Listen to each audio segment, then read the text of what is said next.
This week, the federal government announced that it will study so-called COVID long haulers, patients whose symptoms linger long after the virus has gone away. Diana Berrent is a long hauler. She was diagnosed with COVID 11 months ago, last March. And now, nearly a year later, she is still battling effects of the illness. While struggling to recover, Diana became an advocate and activist for herself and others, launching Survivor Corps, a movement dedicated to finding answers and treatments for COVID. Diana, thanks so much for being with us. Thank you so much for having me on and shining a spotlight on this such an important issue. Oh, well, Diana, I have to tell you, they knew to give this to me because I had COVID 11 months ago as well. And so we're in the same club. Yeah, same club for sure. I wish I'd have known that you were around at the time. So talk to me, how are you feeling these days? Look, I am feeling,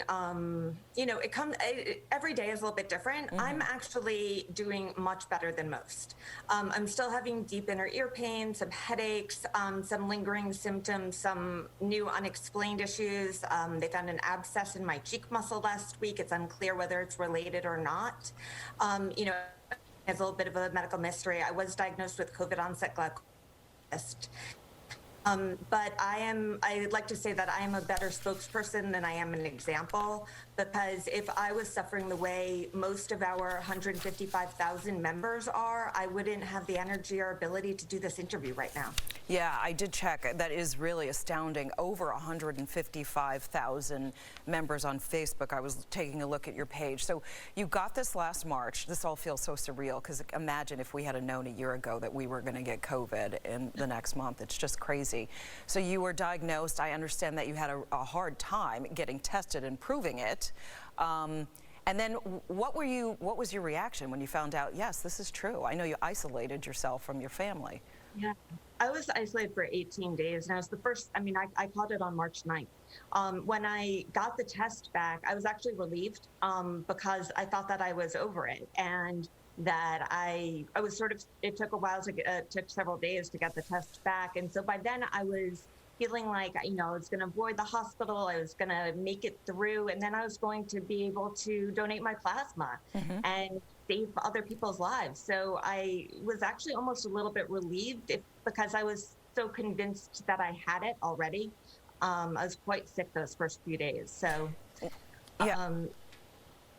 No, go ahead. I mean, one of the things I was going to say about that I love so much about your the Facebook page is that people can come there and basically disclose their issues, because I know that just like you really do feel like a pariah in the beginning, and there aren't very many places where you can go because everybody's discovering everything for the first time. So it's really nice that you established a safe haven.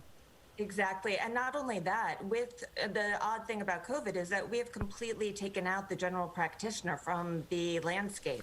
We're using the emergency room as our first line of medical defense. So where are people going to go with their questions? Normally you would say never go to the internet with your medical questions.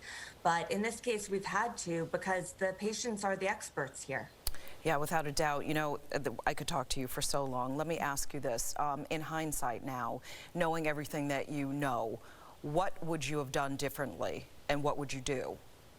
So what is incredible is right now there are therapeutics that are available. A monoclonal antibody is the same treatment that saved President Trump's life and Governor Christie's and Rudy Giuliani's. They are available if you qualify, and they're free. And you need to get it within, you have to do it within 10 days of the first symptoms of COVID or your positive test, but the earlier the better. The second you get that positive test, go onto Survivor Corps and look up our website, survivorcorps.com, CORPS, and find out where you can get monoclonal antibodies immediately. They will save your life. Very, very well said. Diana, I want to invite you to come back, perhaps on the 5 o'clock news, the show that I do, because we can talk so much more about this, and I think what you're doing is really important. Diana Berrent, Survivor Corps, thank you so much. You look great. Just have to say that. You look great. Thank you. I hope you're feeling very better. Much. Okay, be well. Nick Gregory is up next with the weekend forecast. We will be right back.